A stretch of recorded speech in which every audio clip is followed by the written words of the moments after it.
out in the vast plains of Kansas Territory, just as the first rays of morning sliced through the distant hills.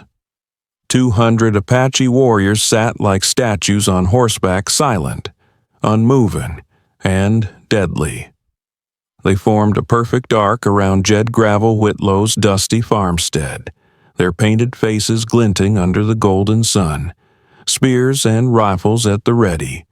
Not a single voice echoed, not a breath stirred the air. It was the kind of silence that made your heartbeat sound like thunder inside his creaking old barn. Jed pressed his back to the rough timber wall, his Winchester rifle trembling in calloused hands. Sweat ran cold down his spine despite the growing heat, through a thin crack between the planks. He could see them warriors with eyes like flint, scanning his land like hawks over a wounded rabbit. They weren't here by accident. This wasn't a scouting party. This was something else. His pulse pounded so loud it nearly drowned out the one thought that haunted every corner of his mind. Where the hell was Lily? His little girl, just 8 years old, with hair like corn silk and a laugh that made coyotes pause mid-howl. Just an hour earlier, she'd been playing by the creek, her favorite spot, building tiny mud houses for her rag dolls beneath the cottonwoods. Jed had left her there while he checked on a sick calf in the barn. Now, she was gone. No laughter, no footprints, nothing but the eerie hush, and 200 Apache waiting like the wrath of the gods. He dared not call out, didn't want to draw attention, but his gut churned. Had they taken her? Was she hiding? Scared out of her mind, or worse? The lead warrior dismounted, slow and deliberate, dust swirling around his moccasins, even from a distance. Jed could see the authority in the man's posture, the scars across his chest, the eagle feathers braided into long black hair. This wasn't just some brave out for glory. This man was a chief, Red Bear, if Jed had to guess. The others treated him like a warlord stepping back, eyes lowered in reverence. Jed swallowed hard, his throat dry as tumbleweed. He wasn't ready for a war. Hell, he wasn't even ready to admit how terrified he was. But his mind kept circling one thing, his daughter. Was she a bargaining chip now? A hostage, or had something far worse happened?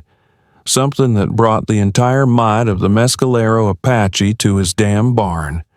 Red Bear stepped closer, every move silent but weighted, like a storm building just out of sight. He stopped 20 paces from the barn doors, standing so still he might have been carved from stone, and then he spoke. Jed Whitlow. The name hit like a hammer. The voice was deep, calm, and clear as creek water, and the English flawless. I am Red Bear, of the Mescalero Apache. We need to speak. Jed's heart dropped clean into his boots. They knew his name. They knew exactly who he was, where he lived, what he looked like. This wasn't a random visit. This was personal.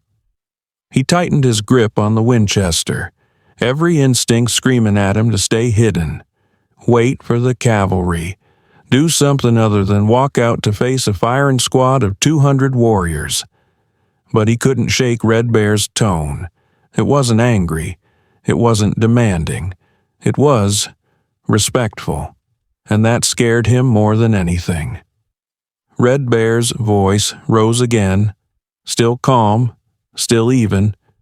Your daughter, she did something yesterday that none of my people have ever seen from a white child, something that cannot be ignored. Jed's knees nearly buckled. Lily. What the hell had she done outside? The warriors remained motionless, eyes fixed forward, inside the barn. Jed felt like the last man alive on earth, standing between honor and horror, between love and war. He wiped sweat from his brow, his breath coming short. Whatever Lily had done, whatever innocent, childlike thing she'd done out of kindness or fear, it had stirred something ancient in these men. And now they were here, not to fight, not yet, but to judge. Jed stood there, heart thundering, rifle clutched in both hands like it was the only thing keeping him upright. Red Bear's voice still echoed in the air, cutting through the silence like a branding iron through hide. Your daughter did something none of my people have ever seen from a white child. What in God's name did he mean Lily was 8? She liked chasing butterflies, playing pretend, collecting shiny stones by the creek. What could she have possibly done to bring the entire Apache nation to his doorstep?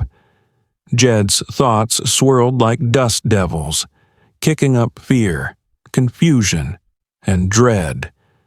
But behind all that, something deeper stirred hope. If they were here to talk, if they were using her name with reverence, maybe she wasn't a hostage. Maybe she was alive. He pushed open the barn door slowly, stepping out into the sunlight, the wooden plank groaning under his boots. At the sight of him, every Apache warrior shifted. Hands inched closer to weapons, muscles tensed, but none attacked. None moved without Red Bear's signal. Jed raised one hand, rifle lowered but not dropped. "I'm here," he called, voice rough as gravel. "Where's my daughter?" Red Bear stepped forward, eyes locked on Jed's like he was peering straight through his soul. Up close. The man was even more imposing, taller than Jed by a good few inches, broader too, but it was the eyes that held him dark, steady, ancient, not cruel, not angry, just full of something heavy. "You are not under threat," Red Bear said calmly. "We did not come to fight. We came to honor." Jed blinked. Honor. What the hell are you talking about? Red Bear didn't flinch. Yesterday, at sunset, one of our warriors' fallen wind was dying. He had been wounded 3 days prior by buffalo soldiers. Shot in the belly, he crawled for miles, seeking a place to die with dignity, away from enemies, away from shame. Jed's breath caught. The creek, Lily's Creek. He chose the shade beneath your cottonwoods. Red Bear continued. Where your daughter was playing, a lump formed in Jed's throat. We feared she would scream. Red Bear said, "Run, bring guns," but she did not. Jed's fingers tightened on the rifle. She stayed. Red Bear said softly. She sat beside him. She covered him with her own blanket. She held his hand as he crossed into the spirit world. She sang to him. Jed staggered back like he'd been punched. Her blanket, her mother's blanket, the one she'd carried everywhere since her mama passed. She whispered peace over his body. Red Bear added, voice almost reverent now. She honored him in death, without knowing his name, his story, or his tribe. The world tilted under Jed's boots. His little girl, just 8 years old, had shown more compassion than grown men half the time. She didn't know, Jed muttered, barely hearing himself. She didn't know who he was. She didn't have to. Red Bear said, "That is why we are here." Jed's mouth opened, but no words came. Red Bear stepped closer. "Among my people, when one shows such honor to a dying warrior, they are considered kin. Lily Whitlow has earned a place among the Apache. She is of 2 worlds now." Jed's stomach twisted. The air turned heavier. "She's just a child." He rasped. "She didn't mean She didn't do it for anything. She was just being kind. That is why it matters. Red Bear replied. Jed's vision blurred for a second. The last few years had been hard. Raising Lily alone, trying to hold on to the farm, her losing her mama so young. He knew his girl had a good heart. But this was something beyond him. He swallowed. So, why the army? Why 200 men if you came to say thanks? Seems a bit much. Red Bear's expression shifted, shadow darkening behind his eyes. There is a complication, he said, from a leather pouch at his belt. He drew out something small. Jed's heart stopped. It was Lily's ribbon, blue, faded, with a small embroidered rose near the knot, the same ribbon her mama gave her. She never left the house without it. But now it was stained, dark, red. Jed's knees nearly buckled. This blood, Red Bear said, does not belong to fallen wind. The words echoed like thunder. Jed stared at the ribbon, mind reeling. She's hurt. We believe so, Red Bear said gently, and missing. Jed's whole body screamed with urgency. Where is she? Red Bear raised a hand. We don't know, but we will find her. And when we do, by Apache law, she is one of us now. We must care for her, raise her as kin. Jed's voice cracked. You mean, take her, not take, Red Bear said firmly. Protect? She crossed into sacred duty by her actions. This is not punishment. This is honor. Jed felt like the world was slipping through his fingers. She's my daughter, he whispered, and she is our sister. Red Bear replied. The silence between them stretched long and thick like storm clouds about to burst. Finally, Red Bear said, there is still a path, one where you may remain her father, but you must walk it with us. Jed looked up, eyes fierce. Then tell me what I have to do. Red Bear turned slightly, motioning toward one of his younger warriors. The man stepped forward and handed the chief a small leather pouch, worn and weathered from years of use. Red Bear untied the cord, slowly, as if unwrapping something sacred. Your daughter, he began, showed more than kindness. She performed a rite that, among our people, belongs only to the most revered of healers and kin. Jed watched, his mouth dry, his chest rising and falling fast. She did not flinch. Red Bear continued. When Fallen Wind cried out in pain, she stayed. When he grew cold, she wrapped him in her own blanket soft wool, hand-stitched. We could see it was precious. It had her scent, her care. It was meant to bring comfort, and it did. Jed's throat tightened. He knew the blanket. It was her mother's, passed down, the only thing that had helped Lily sleep after Clara died, and she gave it up to a stranger, to an enemy, to a dying man. She held his hand. Red Bear said quietly. She sang to him, a soft lullaby, words she did not know we understood. But the melody he paused, voice catching for a moment. It was a peace, a farewell. She stayed with him until his spirit left. Jed lowered his rifle. Numb. She did all that. Red Bear nodded, and more. She gathered wildflowers, placed them upon his chest, whispered words of comfort, even when he no longer breathed. Your daughter honored our warrior more fully than any of our own had time to do. Pride swelled inside Jed's heart like a rising tide, but it was quickly crushed beneath a wave of fear. Where is she now? He asked, voice breaking. Red Bear's eyes shifted, the weight of the moment suddenly heavier. That is where this tale turns. He reached into the pouch and drew out something small, something that glimmered softly in the sunlight. Jed stepped forward without thinking, his boots crunching the dry dirt. It was Lily's ribbon, blue, embroidered with a tiny pink rose near the edge, faded from years of use, frayed at one end but unmistakably hers. Jed's heart stopped. She wore that every day. He whispered. Red Bear nodded. We found it near Fallen Wind's body, but it was not clean. He turned the ribbon slightly, and Jed's breath caught in his throat. There were stains, dark red, not dried mud, not paint, blood. This is not his. Red Bear said softly. The wound he bore would not have bled onto this. The cloth was placed after his passing, which means... Jed backed up a step, the air suddenly too thin to breathe.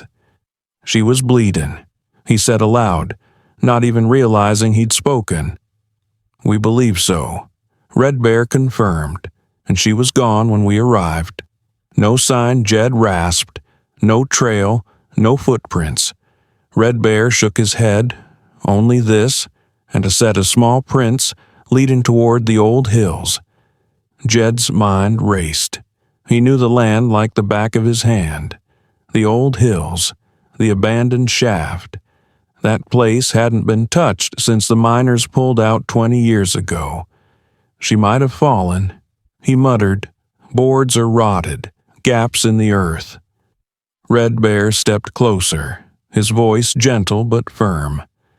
We will search, but you must understand what this means. According to our ways, she has crossed into sacred ground through deed, not birth. She is part of us now.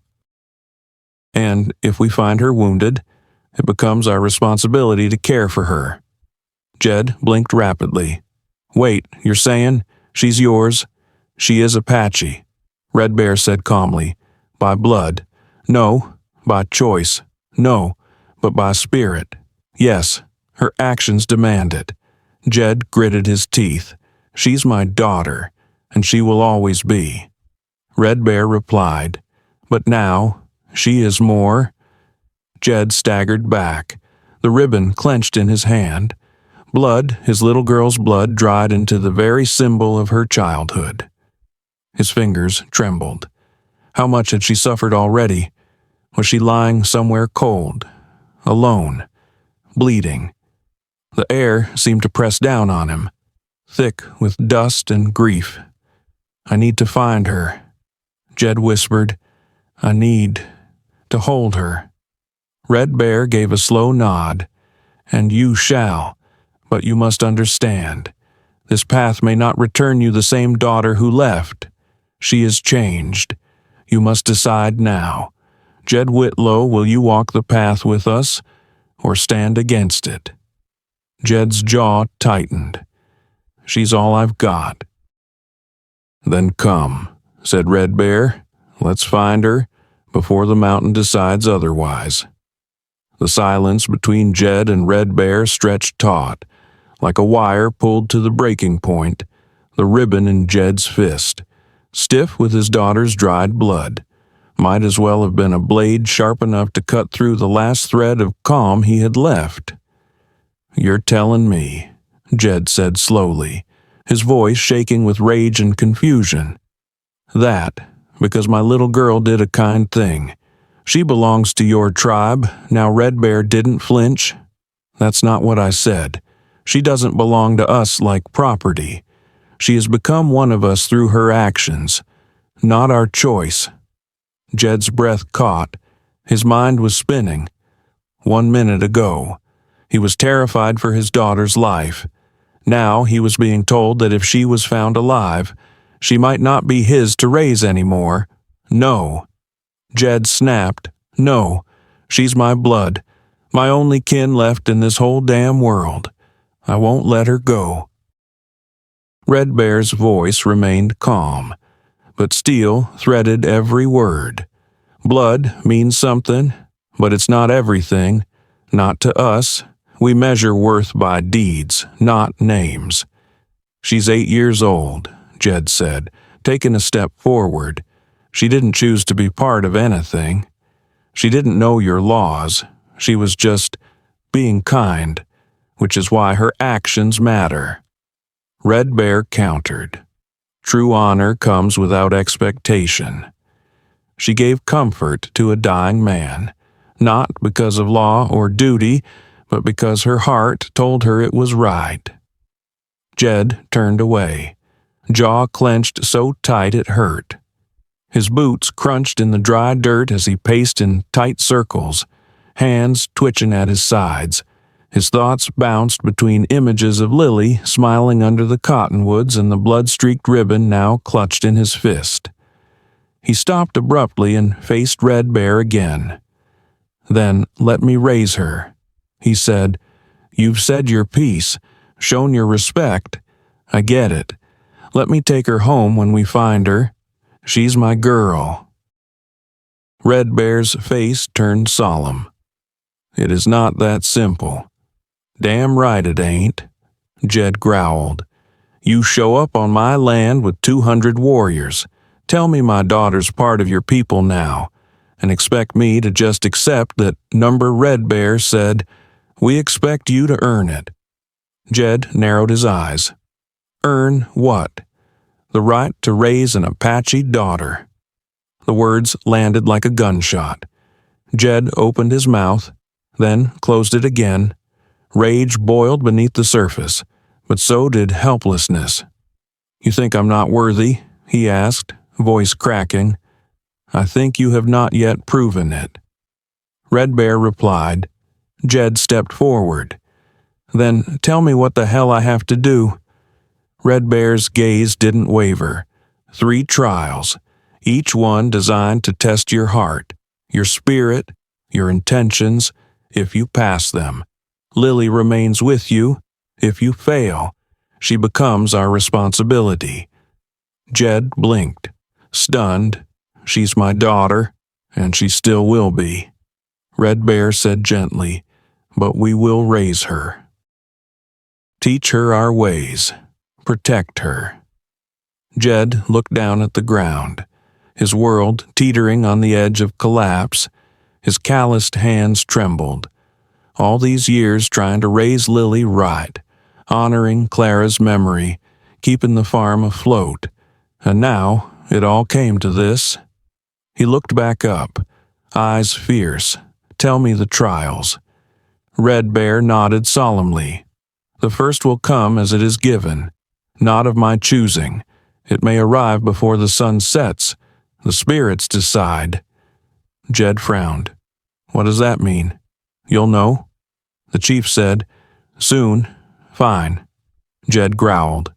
"Second, you must sacrifice what you value most, aside from your daughter." Red Bear said, "Only then can you understand the depth of her act." Jed's gut twisted. He didn't even need to ask. He already knew what that meant. The farm, his home, everything he'd built. And the third Jed asked, his voice barely audible, "You must promise to raise Lily as she truly is of 2 worlds." Red Bear said, "You must learn our ways, teach her ours, and never deny her connection to both sides of her spirit." Jed stared at him, breathing hard, his mind roaring with noise. "This ain't right," he whispered. "It ain't how the world works." Red Bear stepped closer. "No, it's not how your world works, but ours. It demands balance, justice, truth." Jed closed his eyes, Clara's voice ringing in his memory soft, laughing, warm. "Raise her kind," she used to say. "Raise her brave, raise her better." He opened his eyes again. "I'll do it," he said. Red Bear nodded once, then "Prepare yourself." Jed Whitlow. The first test begins when the mountain calls. It came like a whisper on the wind, a faint sound, barely more than a breath. But Jed heard it, from across the scorched pasture, beyond the cottonwoods, Past the edge of the old shale hill, there it was again. Daddy Jed turned like lightning had struck his boots. His heart jolted, eyes scanning the land until they locked on a ravine half hidden behind a cluster of scrub brush. Red Bear stood beside him, already nodding. "She's alive." Jed breathed another cry, fainter this time. "Help me, Daddy, I'm stuck." Jed was already moving before the last word left the wind, but Red Bear's hand shot out, iron hard, grabbing Jed's arm mid-sprint. "Wait," the chief ordered. Jed spun on him, fire in his eyes. "That's my daughter. She's hurt. Calling for me." Red Bear didn't flinch. "And you charge in now, without thought. You die, and she dies with you." Jed froze. The words hung in the air like storm clouds. Red Bear looked to the hills. That shaft was abandoned decades ago. Rotted timbers, loose stone, one wrong step collapse. "I'll risk it," Jed snapped. "That's my little girl down there, and if you die," Red Bear's voice was like gravel. "Who completes the trials? Who raises her if she lives?" Jed's breath came in fast. Shallow bursts. He hated the logic, hated the stillness of the warriors behind them, hated the way Red Bear was right. The chief raised one hand. 20 Apache scouts melted into the hills like ghosts.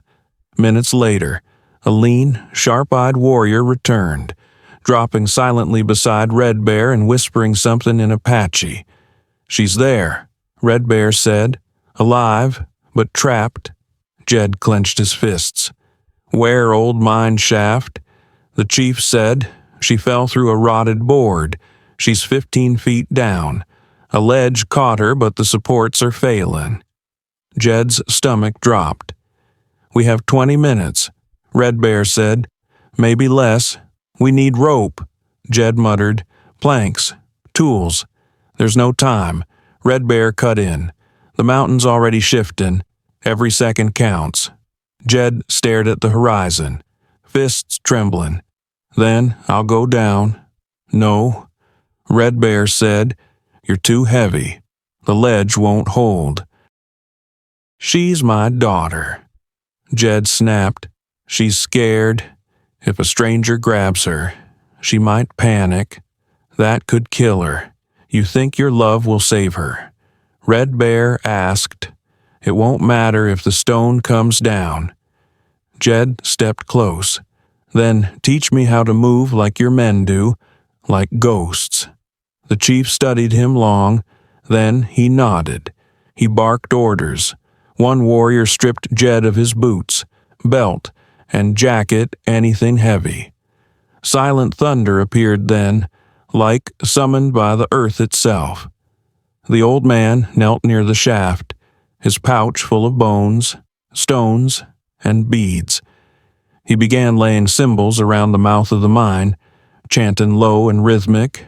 Jed raised an eyebrow. "Is this?" Magic Red Bear answered without looking. "He listens to the mountain.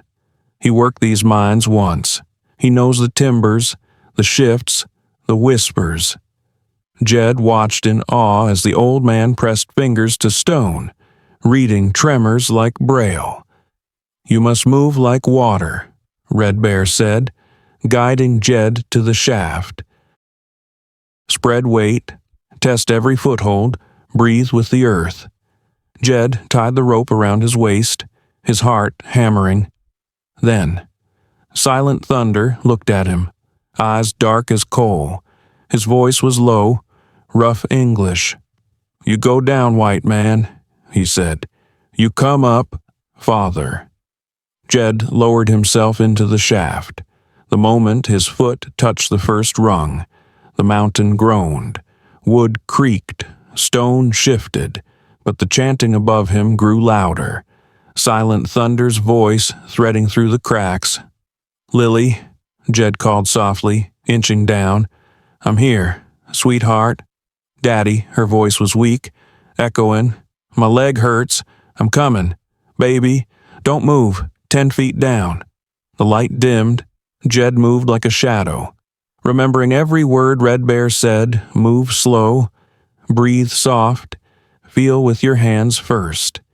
He reached the ledge. There she was. Lily sat curled up, face streaked with dirt and tears, her dress torn and stained, her left leg twisted wrong. But she was alive. Jed almost wept. Daddy, she sobbed. I thought I was gonna die. Not while I breathe, he whispered, pressing his forehead to hers.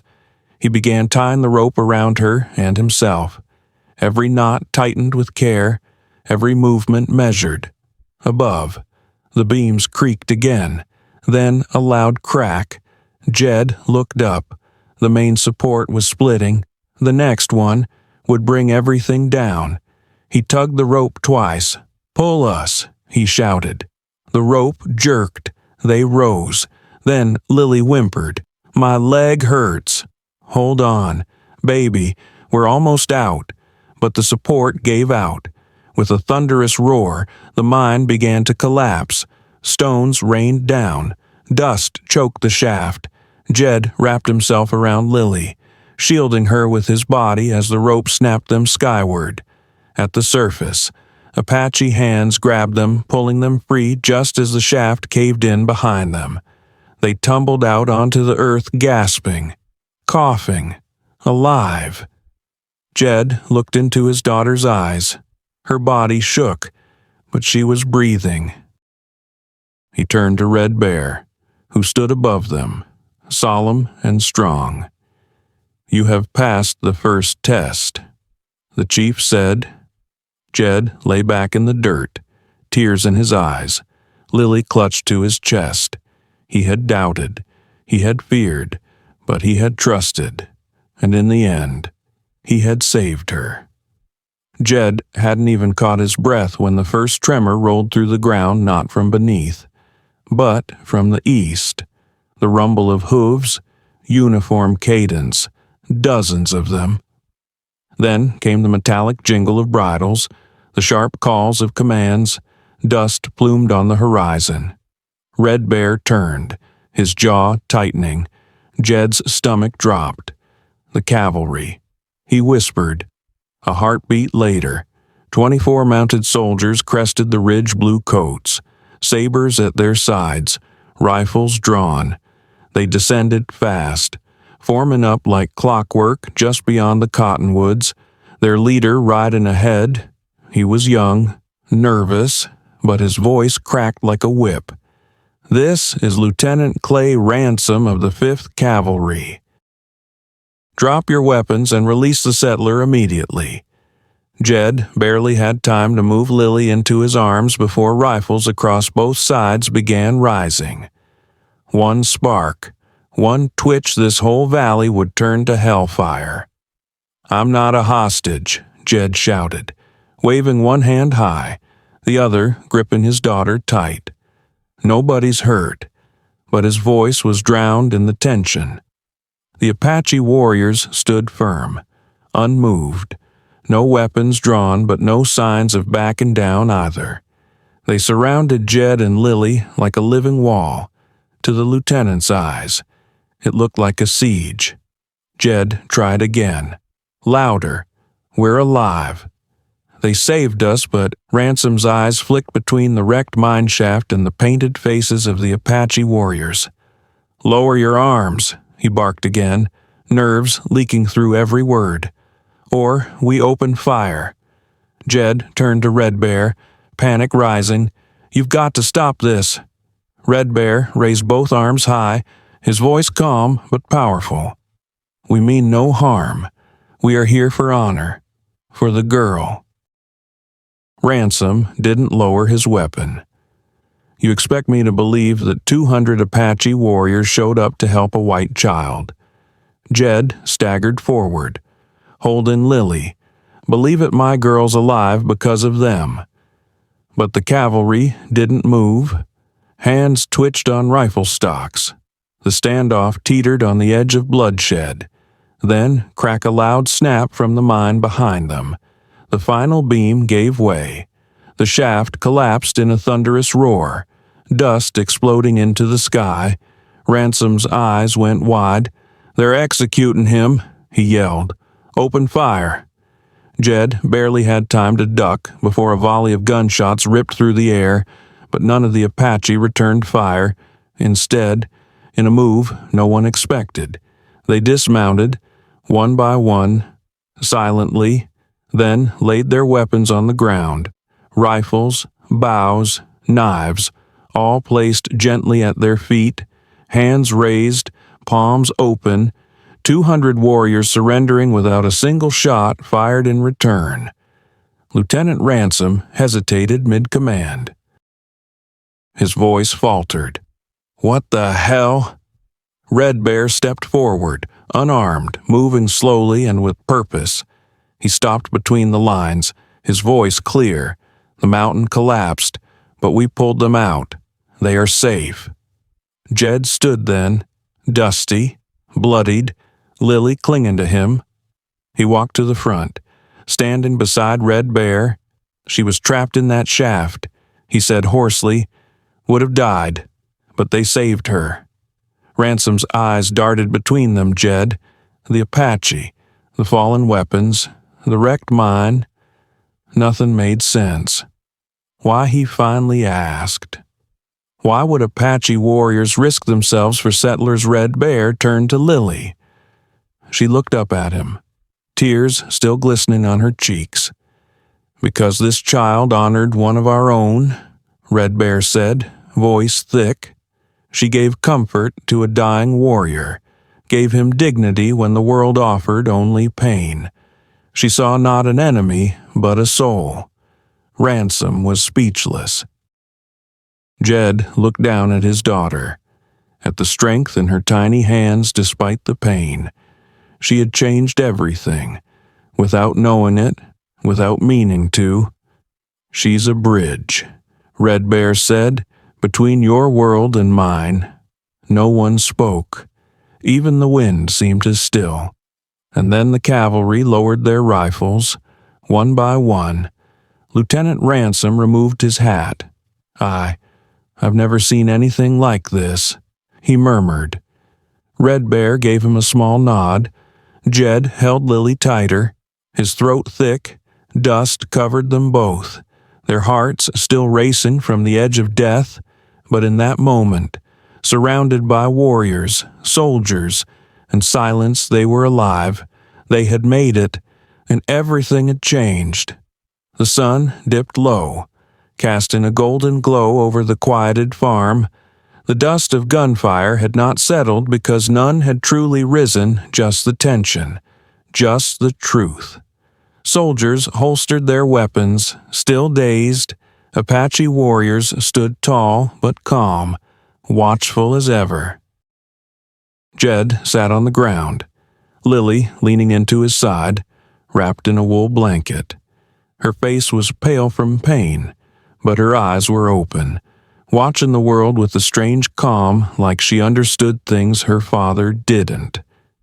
Red Bear approached, his steps unhurried, his expression solemn. "You passed the first test," he said, "not by luck, by listening." Jed nodded slowly, voice hoarse. "What's next?"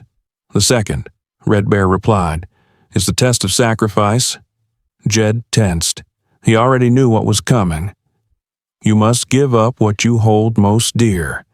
The chief said, "Not your child, but your legacy, your name, your comfort."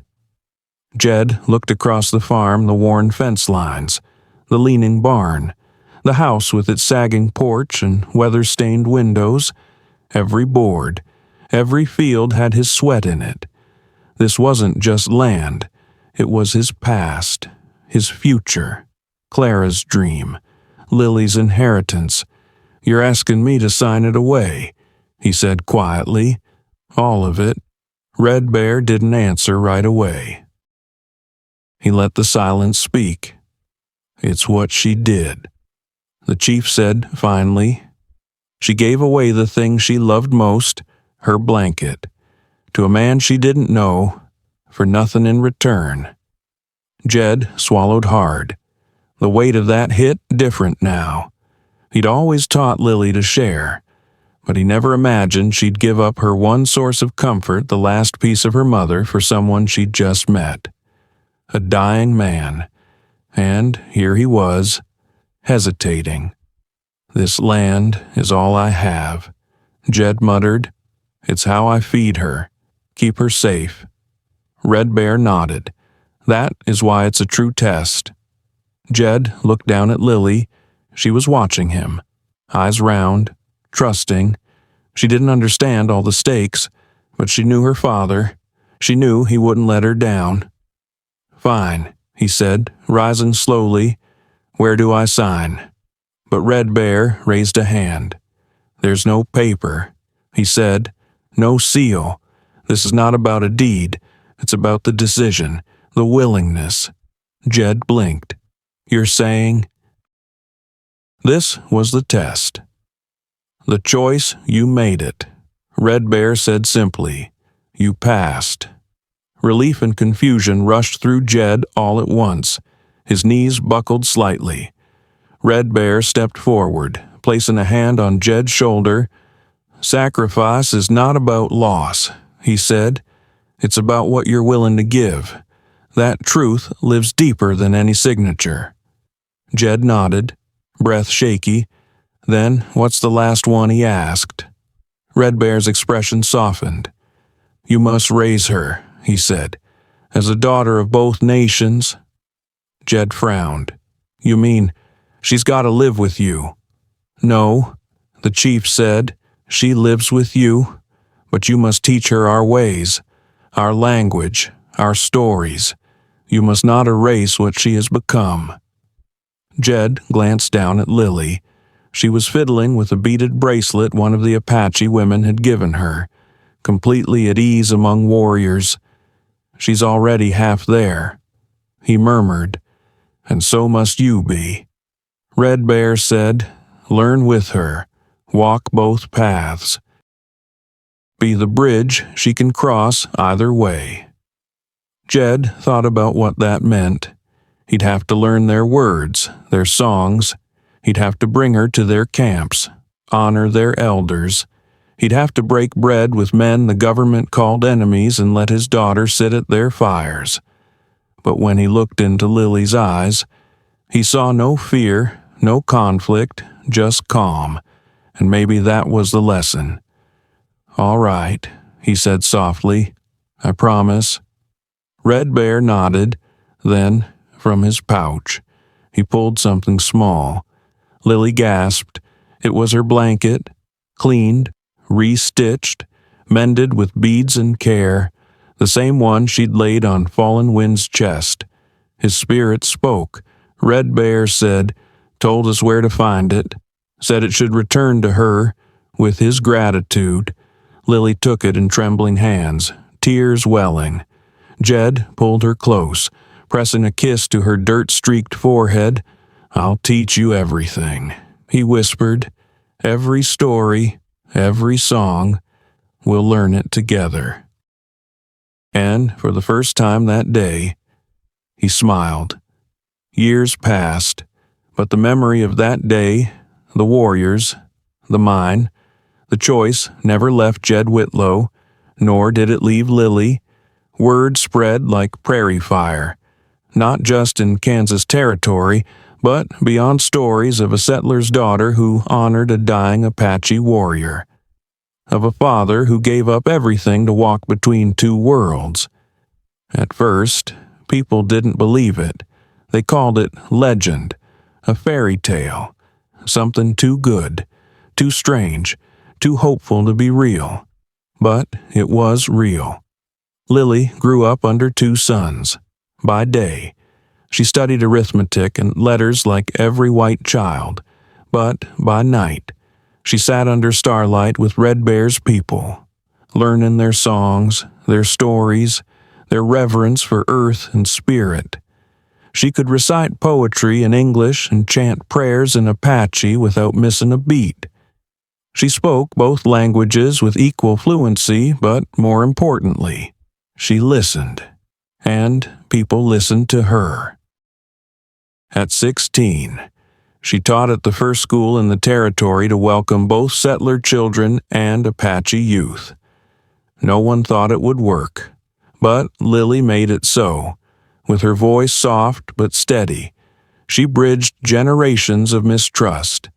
She taught white children to respect the earth, and Apache children to read maps and write letters. She told them all, kindness is a language everyone understands. You just have to listen long enough. Jed watched her become something more than even Clara had dreamed. He never remarried. He didn't need to.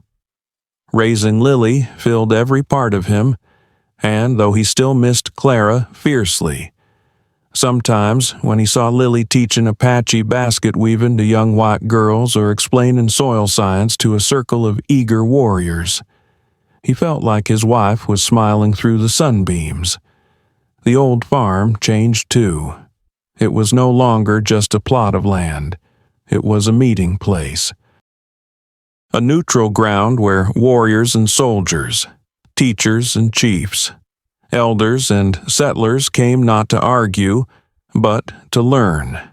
They called it the blanket place, because in the center of the main room, behind glass, hung Lily's blanket, cleaned, repaired, framed with beads and feathers, flanked by photos of Lily at age 8, smiling shyly, of fallen wind, honored in a sketched portrait, of Jed and Red Bear shaking hands before a crowd of both tribes and townsfolk. The blanket became a symbol, not of conflict but of comfort, not of possession, but of giving. Every year on the anniversary of that day, Apache elders and settler children gathered around it, and Lily would tell the story. She never dramatized it, never made herself a hero. I was just scared, she'd say, and I saw someone who looked more scared than me. That was it. That was enough. People traveled from other territories to hear her speak, to see the school, to touch the soil where the mine once stood, now marked with wildflowers and stones carved with names. Fallen Wind, Jed Whitlow, Red Bear. Lily's name was added last, not because it was the end, but because it was the beginning. Even Lieutenant Clay Ransom returned, years later, no longer young, no longer scared. He came not as a soldier, but as a father bringing his own daughter to learn what it meant to be brave without weapons. Jed lived to see Lily marry. He walked her down the aisle in a hand-stitched shirt made by Red Bear's widow. Her wedding was held beneath the cottonwoods where it all began. Settlers and Apache sat side by side, no lines, no tribes, just people. When the ceremony ended, Lily surprised everyone. She walked up to the glass case, opened it, and took out the blanket. Then she wrapped it gently around the shoulders of an Apache girl who had just lost her mother. "She needs it now," Lily said softly. Just like that, the story lived on. Jed passed a few years later, old but content. He died with Lily at his side, his hand in hers, just like she had done for Fallen Wind. And when the time came, they buried him near the mine shaft, next to Clara, next to Peace. Today, the farm still stands, still called the Blanket Place. New children run through its fields, some blonde, some dark-haired, some speaking English, others Apache, most speaking both. They don't ask which side they belong to, because Lily taught them. They belong to each other. If this tale of honor, courage, and a father's love stirred something in your soul, then partner. Don't just ride on by. Hit that subscribe button and join us for more legendary stories from the untamed West. Every week, we bring you real grit, true heart, and unforgettable twists from the frontier. And if you think this story was powerful, wait till you hear the next one about a bounty hunter who vanished into Comanche lands and came back with something no man had ever seen. Click on the next video, saddle up, and ride with us into another unforgettable legend. See you at sundown. Partner